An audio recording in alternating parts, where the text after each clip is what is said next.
Hello,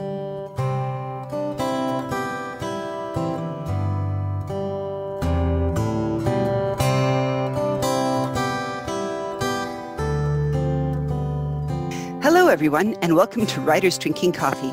This is a coffee based on writers sitting around, drinking coffee or quarantinis, talking about writing, publishing, and the whole creative process. We do not censor ourselves, so consider us PG-13. Your hosts today are John Schmidt and me, Jeannie Warner, with special guests Tiana Henson and Alice Cornwell.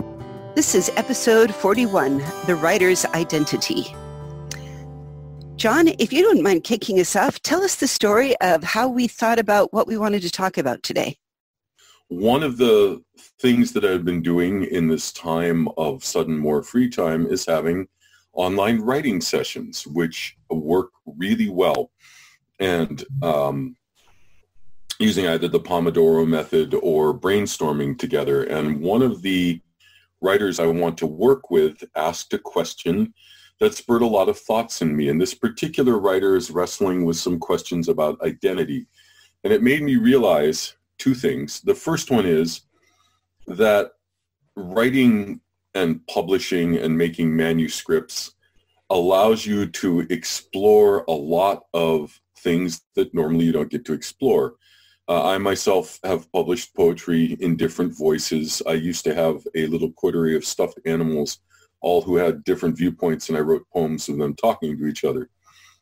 But in this particular case, this person is wrestling with some of the issues related to gender and binary identification and fluidity and non-binariness. And I don't myself have good advice for them. They are looking for ways of being, and that led to, first of all, I would like to discuss that, and I know some people who have wrestled with that. And second of all, I have a rant about this. I'm going to give it right now. Every time that we identify a new group, that a new identity arises, we actually end up getting a new novel. No, novel is the wrong word right now. It's used in connection with a bad thing. A new media form that I find very interesting. So the rise of the novel form, which was poo-pooed heavily, was, of course, when female writers became accepted. And I hold that as a thesis, although I don't have all of the parts of it. So anyway, I want to discuss the fact that your identity informs your writing, and that it's very important as you identify your identity that you write and portray it out. And I would like to ask a couple people I know who are more versed in gender identity, and that is our guests, what their opinions on this are. Tiana, Alice, what do you think? So I am a non-binary person, and it is a realization that I came to in the last couple of years or so. And I think one of the things that you mentioned that your writing friend had commented on is that there is not much representation of non-binary people in media and anything along those lines. And as a non-binary person who came into it as an adult, that has been incredibly frustrating because there are as many ways to be non-binary as there are non-binary people. And that's true of any gender, right? Like, there are as many ways to be a woman as there are women, and there are as many ways to be a man as there are men. But there are representations of men and women in media, so people can say, I am more the cute woman. I am more the power-driven woman. I am more, these different lines that people are able to say, I am more like this. And non-binary people don't have a lot of that because, what defines a non-binary person in media? Like, I am a non-binary person who still uses she, her pronouns. I don't like they, them pronouns for myself. And I use them with everyone whose pronouns are they, them, but those aren't my pronouns. I kept my first name, which is a very feminine first name, Tiana, but I changed my middle name to be Ren, which is another name that people call me, and it's more neutral when I'm in a more neutral mood. I don't bind all the time. Most of the time I refer to myself as a genderless gremlin. I wear, sweatpants and oversized clothes because that's how I'm comfortable. So I guess that it all comes back around to, I don't know what the new form of media is going to be with non-binary people, but it needs to be something that expresses how many different kinds of voices there are in the non-binary community.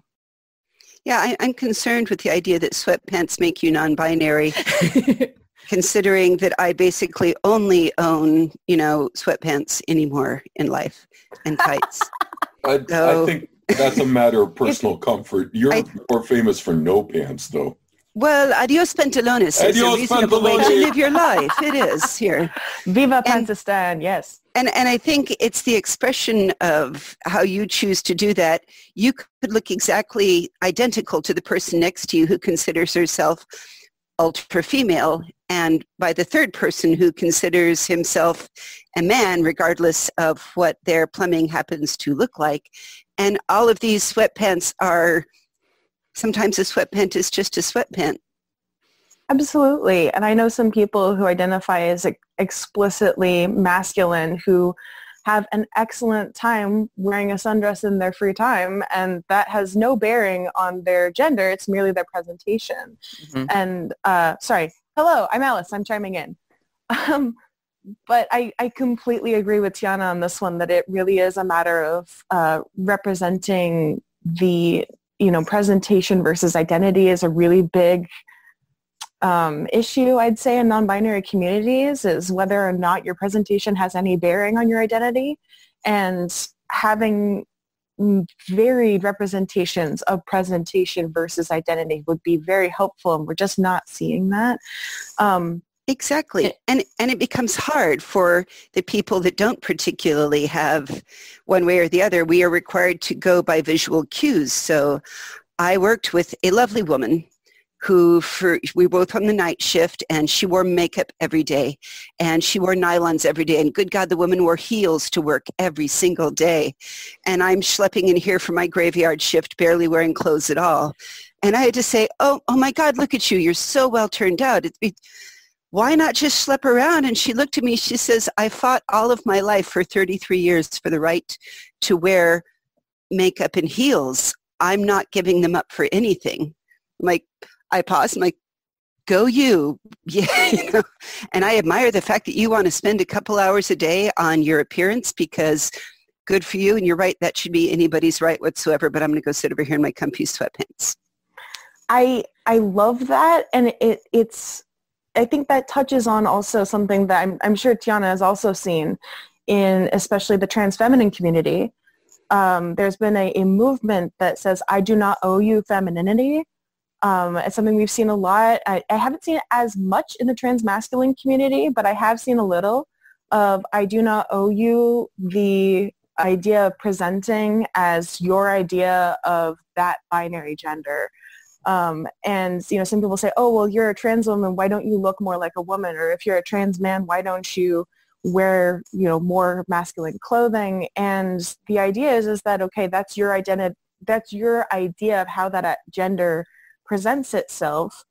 This is who I am. This is my identity. And you know that personally. You know that I identify this way because you said so. So I'm going to dress the way I'm going to dress. I'm going to look the way I'm going to look. And as long as you know what my identity is and you respect that, then I am that. And there's nothing you can say that invalidates that. And that's something that I've seen some people say in representations. I kind of want to come back to that, of the representations in media.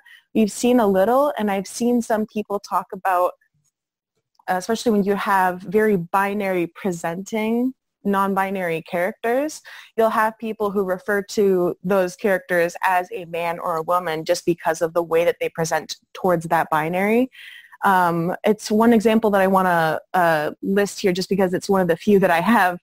Is there's a really popular cartoon that's been around for a pretty long time now. I think it's about 5 or 6 years old, Steven Universe. Hey! Really, really popular. And a lot of the main characters, like a good bulk of the main characters, are actually non-binary femme-presenting people. But they're aliens, which I know some people say they're like, oh, I'm not sure if they count as non-binary representation because they're not from planet Earth, and that's been in kind of a hot button issue, is whether or not they count as non-binary representation.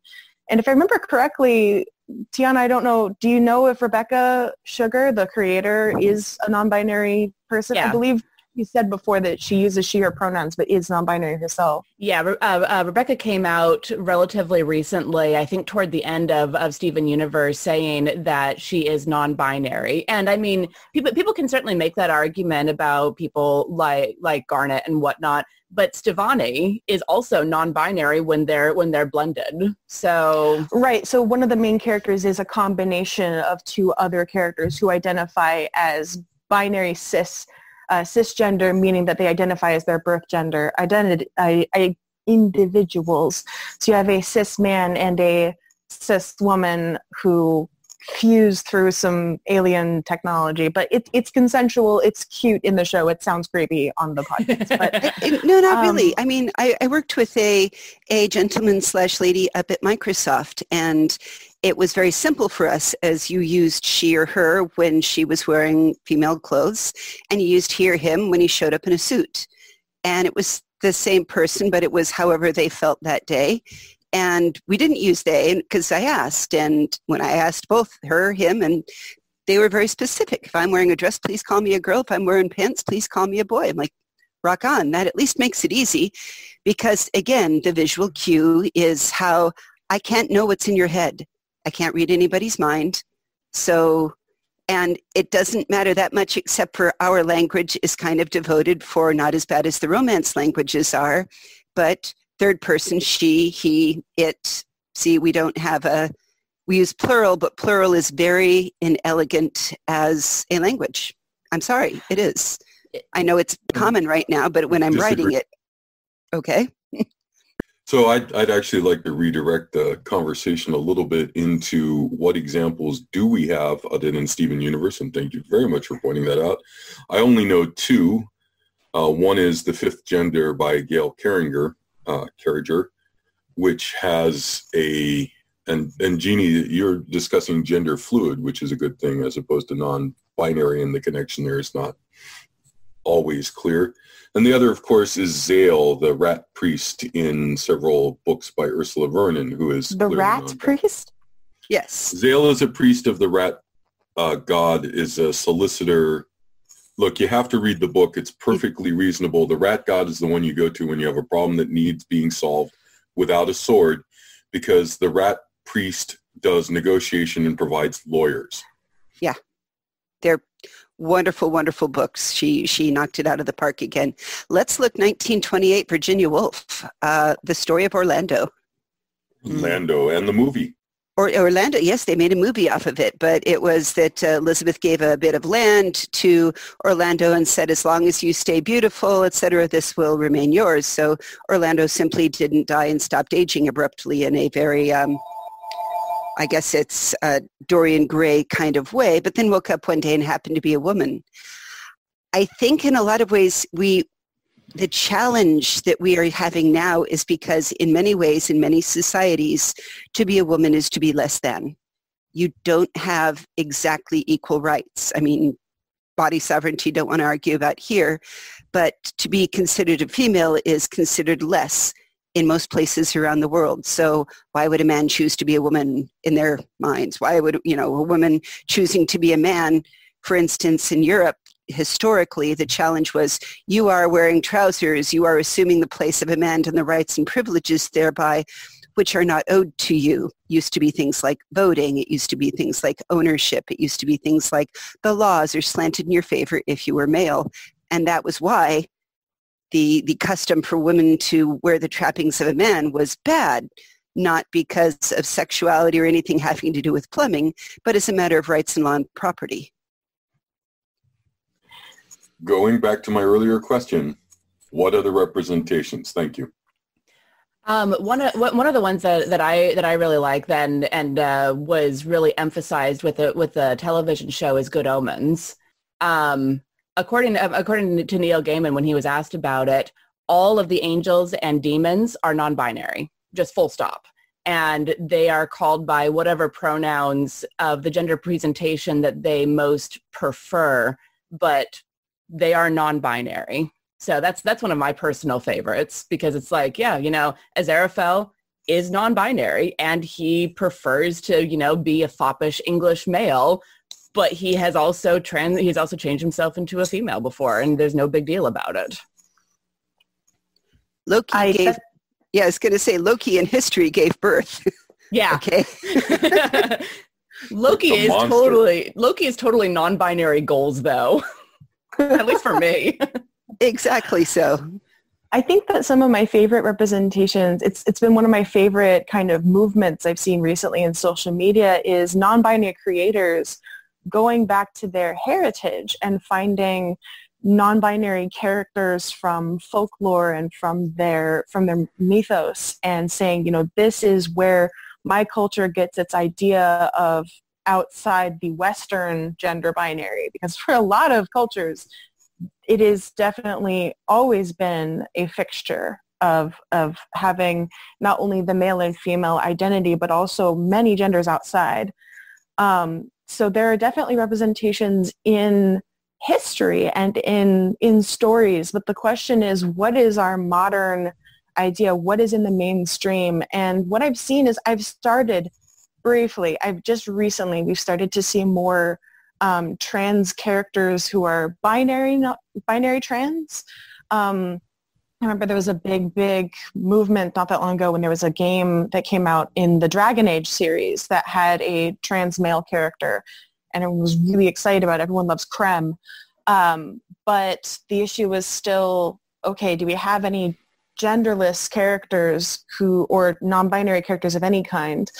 I do remember there was, again, coming back to the issue that I brought up earlier with Steven Universe, is you have characters who present a certain way are referred to as the gender that they present as. So you'll have, like, the gems in Steven Universe are often referred to as women by people who watch the show, even though they themselves don't necessarily use that for themselves. They use female pronouns. That doesn't necessarily mean identify as female.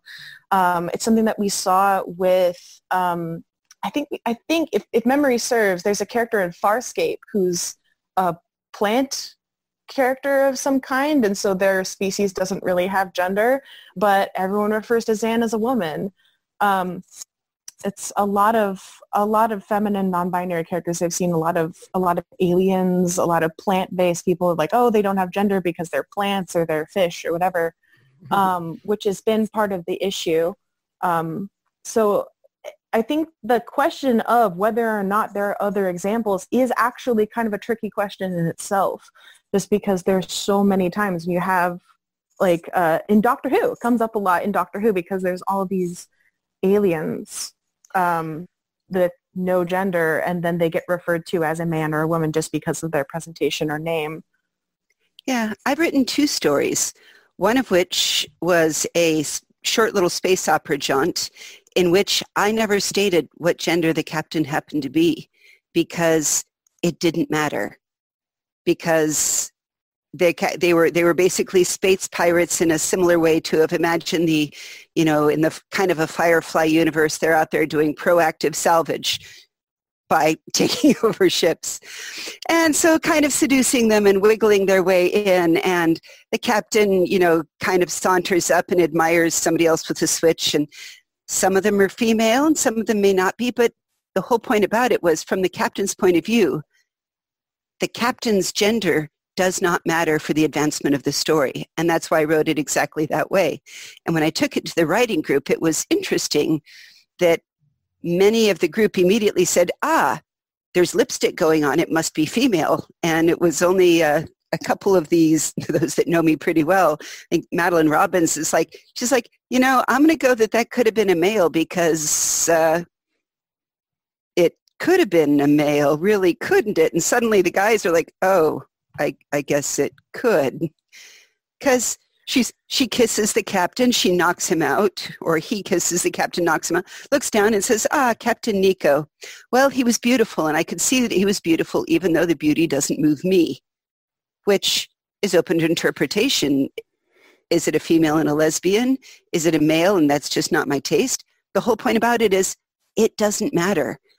And that's what I hope to see more of. My Angels, Silence, and Coffee, the angels do not have, each of them, a gender particularly.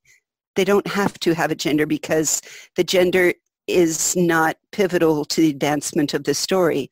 And I'd like to see more of that, because then anybody can read a story and identify with it and feel part of it. And that's a very important aspect, especially since the default of a lot of stories tends to be, the gender of the writer. So a lot of people reading, a Gail Carringer book, for example, will assume that a character is female until proven otherwise. That said, having characters where the gender doesn't matter is difficult in a lot of ways, because while gender shouldn't matter, it still does. And right now, I think one of the things that I would like to see more of a push for is more explicitly non-binary characters, more people who are very much, yes, I don't ascribe to male or female, and this is how I present myself. And it's one of the things that I'm looking to explore more of as a non-binary creator. There is a beautiful, do you guys remember the sad puppy movement coming up, queers destroying science fiction and all that coming up? How dare you, social justice warriors, blah, blah, blah. We need more white guys fighting aliens, out in our science fiction. Or just any character that wasn't cis male and just going, right. Is it really important that they be this? Is it really important that they be a woman? Or is it important that they be a man? Exactly. My biggest argument in all of that is when I go out and look on Duotrope, which is a really great resource. I've pitched it before. There's others like it where you can go out and say, what are people soliciting for? I went and looked it out to say, what are they currently looking for? What is out there? They have things like awakening, satire, prose poems. They have masculine hurts. These are upcoming themed deadlines of what they want to see.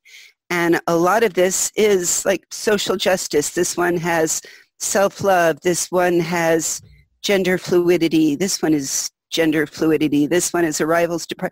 So all of these areas that they're looking for, in particular when you look at them, like poems about the first-hand experience I'm reading out, of feeling seen or unseen, understood or misunderstood, ignored or scrutinized. There is a market for it. There's a huge market that has become aware where people are saying, yes, we want more of this. We actually want fewer white boys shooting aliens, and we want this kind of stuff. So I feel like the sad puppies out there are saying, well, there's so much of this. I'm like, yeah, but that's where the market's going, and that's what people are wanting to read. Non-traditional, non-white boy, 12-year-old gets a sword, saves the universe literature. And I think it's really hopeful and promising, and it's a way that it should encourage all of the writers out there, both of you two and everyone out that's on the reading group, to say, they want it. It's out there. There's local locations for it. There's places you can get published. There's feminism and capitalism in studies if you want to go towards the female power side. The consequences of myths under self-diagnoses. These are interesting topics, and there are whole anthologies about them waiting for the voice of your stories. So please write them. So to pop in on this for a minute, I was just thinking about what you're talking about the market for it, and I was thinking about what John was talking about earlier about what examples we do have, and I kind of wanted to combine those a little bit to talk about something that I actually remember I was talking with a friend about the other day. So a friend of mine and I were talking yesterday about our identities and how we kind of came to form them, and what representations in media kind of informed our understanding of who we were. And we were talking about seminal media in the gay lexicon, as it were, just like really big gay icons in media. And of course, one of the things that came up was Sailor Moon. A lot of people in Tiana's and my age group are hugely influenced by Sailor Moon, considered a gay icon. I never really got it. I wasn't involved, but I asked her, why is Sailor Moon such a huge deal to the gay community and the non-binary and trans communities? And my friend said that, in Japan, two of the main characters are a lesbian couple, and that or they identify as a lesbian couple, and one of the couple actually explicitly says in an episode, "I am neither man nor woman." And so could be interpreted as a non-binary woman, and specifically a non-binary lesbian, which is a big deal, and especially was a big deal in the 90s in Japan. And, you know, it was a big representation of girl power and femininity and celebrating the feminine. And so a lot of, I do know that a lot of trans women I know who are around my age really, really latched onto it. A lot of my bisexual and lesbian friends have really, really latched onto it in my age group. And I remember thinking about it. I was like, you know, I don't remember any of that being in the version that I saw when I was a kid. And he said, well, when it was brought over to America, when they dubbed over it, those two characters were made cousins. And that was the explanation for why they were always together, is that they were family. And so they cut out anything about, I'm sorry, I don't actually know which Sailor Scout it is that's non-binary. But they completely dubbed over that bit. It was cut out, and then they were just cousins. And it was like, oh, well, there goes that. We couldn't have that for our children because that's not age appropriate. And that was something that really struck me, is like, okay, even when there is representation in the original work, there's a lot of places where those characters, those possible representations are cut out are censored in other places. There's a lot of things I've seen coming out of Japan specifically where you have characters who were, you know, canonically trans, or were just not presenting along their traditional gender, and are censored when they're brought other places. I can't speak to a lot of other media just because that happens to be where a lot of my media comes from, but it's something I've noticed over and over again. So it's definitely interesting to come back to John's point of, where is our representation? What are we seeing? Because even when we get it, sometimes it's taken away. And that's definitely been something, as I do identify as both pan and bisexual. I don't put much of a difference in it, even though I know a lot of people do, for myself at least. And so a lot of times I have that as well. There are characters who can be interpreted as bisexual or poly or non-binary or any number of other identities that I share that are then censored when they're brought to me. And that is with being bisexual for a woman than for a man too. So it isn't even the same.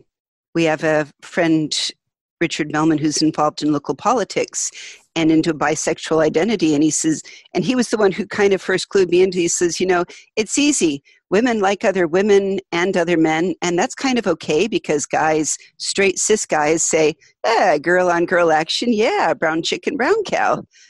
But the idea of guys aren't quite afforded that same fluidity in a lot of ways. So it's not even identical that way.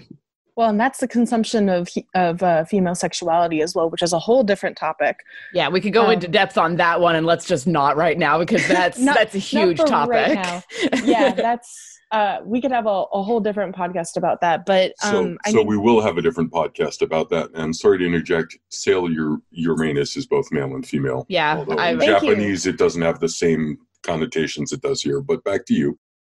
Yeah, and the fact is, I think that even if you go with the interpretation that Sailor Uranus is female and just uses that term to say that she's not traditionally feminine and uses masculine presentation, that's still a huge deal. Yeah. It goes back to that topic we were talking about earlier. If there are as many ways to be a woman as there are women, and it's same for every gender. There's definitely I don't use neopronouns myself, but I do know a lot of people who use neopronouns, the newer forms that people have been coming up with. I did used to use zir back when I was first identifying myself, probably when I was about 15. So it was a while ago now, but I'm 23 now. It's been a while, but I've been questioning for that long, and probably longer actually. And that, neopronouns have been a whole other thing. And I have never, ever seen a character use neopronouns. in my media, which doesn't mean they don't exist. People are not comfortable with Zizir, or one of the ones that I've seen that I like is Fae Fair, where it's like, yeah, I'm totally Fae. I will go with that one. The fantasy pronouns are definitely something I've seen. Bun and Bun Self, which were, I think that was really part of the radical movement of like, okay, we're destroying gender. We're just not doing gender anymore. I've seen some people who are just like, I'm Fae Fair.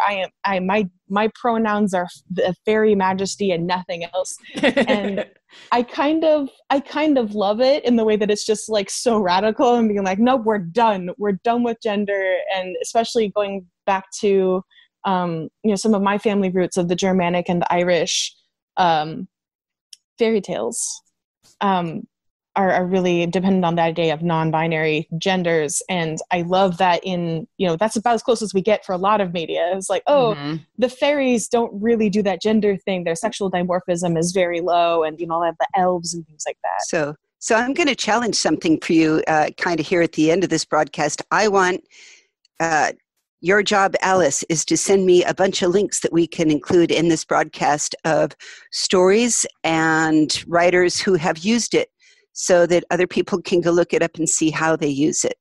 So find me your favorite ones. Find me your favorite, whether it's, I don't care if it's manga. Use what, Jeannie? Different neutral pronouns, non-binary, non-specific. I know you said there's a ton. I can look up a ton. No, I said there isn't any. That was what I was saying, is there's nothing. They basically don't exist. Then I'm going to say you guys are wrong, and I will come up with links for you. But I would like to say, what are they looking for? What have you seen? What have you read? And if we can find anything, we'll put it out there. And if not, we're going to do a shout out to some different areas where there are small publishers that seem to be looking for those kinds of stories, because this is all about people that are, I want you two to start writing stories and write the kind of stories that people like you would like to read. And I think that's important so that everybody's represented. So I will put those links that I find and other interesting things we mentioned on the website, which is www.writersdrinkingcoffee.com. You can find us on Facebook or Twitter. We love email, especially on this topic. You've been listening to Writers Drinking Coffee, a labor of love and enthusiasm put together by the hosts. Our main web support magic is brought to you by Deirdre McGaffey-Schween, and our sound engineer and backup web spider is David Welsh. Our intro music is Pretty Maid Milking a Cow, and our exit music is Breakfast with a Morning Person, both by Michael Engberg. You can hear more from Michael Engberg on manyhatsmusic.com. Our podcast sponsor is Jackal Designs, enabling you all to buy cool WDC swag. We've got some new t-shirts up on our site, so come check it out. And if you want to buy one, that'd be cool. Thanks for listening.